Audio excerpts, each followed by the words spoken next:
All right, well, can you guys see in there? See that in there, huh? I believe that's the front motor mount.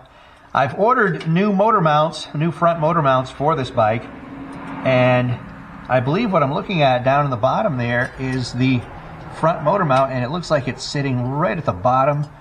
I don't know if it's supposed to, but right in the bottom of that opening. Is that supposed to be like that? Somebody tell me in the comments, is it supposed to be like that? I don't know. But I've got new motor mounts to be put in at a future date. Hopefully not in the too distant future. But let me know in the comments, what do you think? Is that motor mount toast, or is that the way it's supposed to be sitting? That's the front motor mount. It's right underneath the floorboard up front here. Okay, give you a little reference on where it is on the bike. There's one on each side, and I've got some ready to go in, but is that what a bad motor mount looks like?